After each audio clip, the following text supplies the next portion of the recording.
So what drives Betty aside from wanting to be with Archie? Well, that's the thing. There's a lot more to Betty than just wanting to be with Archie, and that's very important for us. That was important that we kind of set that tone for our show, that Betty has a lot more going for her than just Archie. Both the girls, both Betty and Veronica, because in the comics it's just kind of a back and forth, between which girl Archie wants which day, but in our show that's definitely not the case. These girls are very strong and independent women, and they don't get walked all over by Archie. And Betty is dealing with a lot of family problems in this show and in this season. She's dealing with her sister was sent away, and Betty's kind of uncovering or trying to discover why. And so many of her parents are keeping so many secrets from her, and there's just a very big divide between Betty and her parents, and that's a big arc for Betty. But I mean, she's still dealing with Archie and a love interest, but it's a lot more to it than that. I read the pilot script. Were you surprised with how quickly Betty and Veronica became friends? Because they're usually known to be... Yeah. I mean, I guess I was expecting it to be maybe a little bit more catty, but I'm glad that it wasn't. And I'm glad that at the end of the day, Betty and Veronica aren't rivals. They're friends, There is drama and there's problems between them, and they can bicker and fight because they're so different, but they're friends at the end of the day. And they may get in a little, you kind of see after the pilot when she finds out that they kissed, and you kind of see that in episode 2.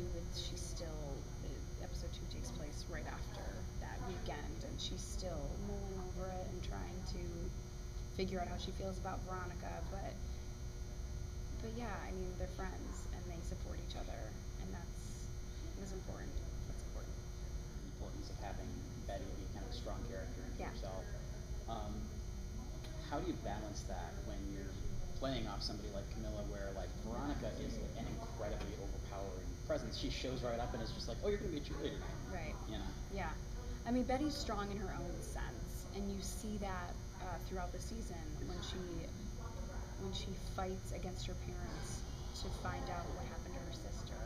She's maybe not as confident and as bold and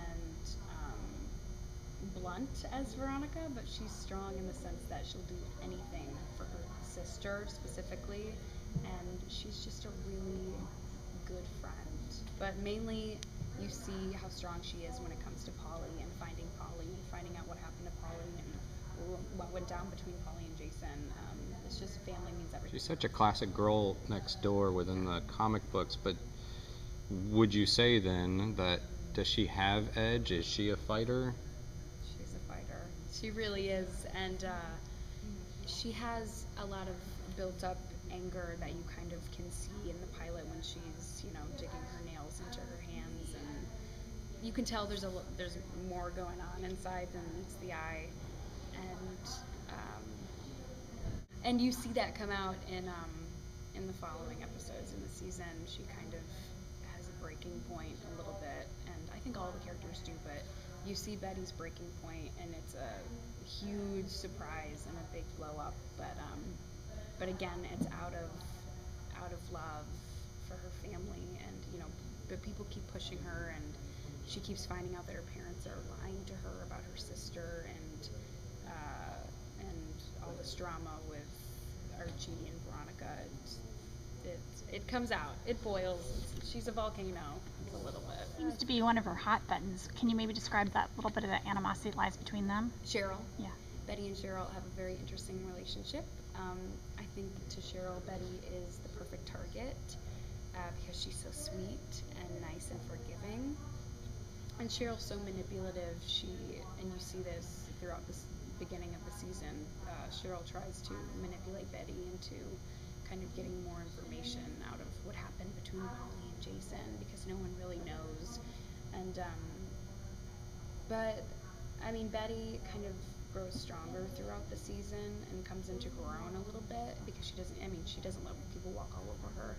And so she, can stand up to Cheryl a little bit, but there's a love-hate, because they do work together in the end to try and find out what happened to Polly, but at the end of the day, Cheryl just is pretty nasty human being, and Betty doesn't put up with that. We know that Archie and Jughead had some sort of falling out, but it's really mysterious in the pilot, and it will be moving forward, it sounds like. Is Betty involved with that storyline at all? And what is Betty's relationship with Jughead like, if she has one?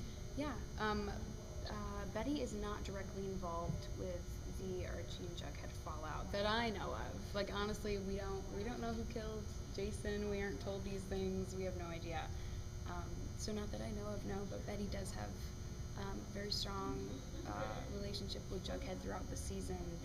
They work together to try and figure out what happened to Jason and who killed him, because they think that the Blossoms and the sheriff are hiding something. They think their town is corrupt, so they want to know what really happened to him, because they think the police are lying to them. And since they're high schoolers and they can talk to Jason's peers, they try and get the inside information and kind of work together to solve the mystery a little bit. Would Joey Potter have been one of Betty's heroes Joey Potter? from Dawson's Creek? Can I tell you I'm not familiar with Dawson's Creek? You guys are gonna hate me. Well- No, I know. People compare. I know. I'm sorry. Well, then, Yeah. what's your favorite teen movie then? My favorite teen movie? Yeah. 10 Things I Hate About You, obviously. But I mean, oh god, I don't know. I love Don't Tell Mom the Babysitter's Dead. Does that count? I love that. But god, you got me on that one. Whenever anyone asks, like, what's your favorite TV show? I'm like, I forget every TV show I've ever watched. But I did watch Gossip Girl growing up, and they've compared our show to Gossip Girl a little bit, in the sense that it's just like a lot of heavy stuff that these teenagers are being put through.